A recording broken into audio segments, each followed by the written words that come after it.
মোহাম্মদ জবির হোসেন। ঘুষ। রবীন্দ্র রচনাবলীর নবম খণ্ড দিয়ে চাপা দেওয়া সুইসাইড নোট। ছেলেকে লেখা। লিখে হাতে ব্লেড নিয়ে বাথরুমে ঢুকেছিলেন মাস্টারমশাই। দুপুরবেলা কাজের লোক দরজার তলা দিয়ে রক্ত আসছে দেখে চিৎকার করে ওঠে। ছেলেকে লেখা এই তার প্রথম এবং শেষ চিঠি। অরণি, আমি বিশ্বাস করি সন্তান পবিত্র জলের মতো।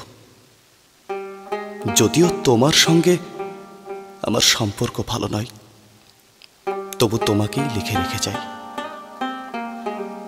গত 2 বছর তোমার মায়ের চিকিৎসা বাবদ আমার যৎ সামান্য সঞ্চয় আপাতত নিঃশেষিত।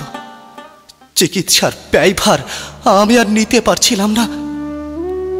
জীবনে তোমার টাকা ছুঁইনি, মরেও ছোব না। আমি আজীবন ছাত্র পড়িয়েছি, কেন তো কোনো অন্যায় করিনি। গত মাসে আমার স্কুলে এক অভিভাবক এসে ঝুলোঝুলি করেন তার ছেলেকে নেবার জন্য। আমি প্রথম দিন ফিরিয়ে দিই, দ্বিতীয় দিন ফিরিয়ে দিই, তৃতীয় দিন পারিনি। তিনি আমাকে একটা বড় খামে 30,000 টাকা দিয়ে চলে যান। সেই টাকায় এই মাসে তোমার মায়ের চিকিৎসা চলছে। জানি না তিনি বাড়ি ফিরবেন কিনা কোনোদিন। ফিরলে বলো, পৃথিবীতে আমার বেঁচে থাকার অধিকার চলে গেছে। এতে বাবা।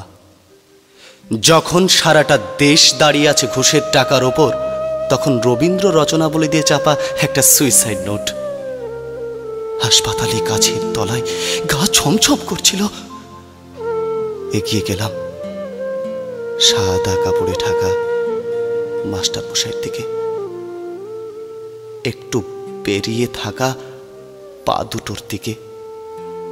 ওই একটু বেরিয়ে থাকা পা দুটো যেন ভারতবর্ষের শেষ মাটি।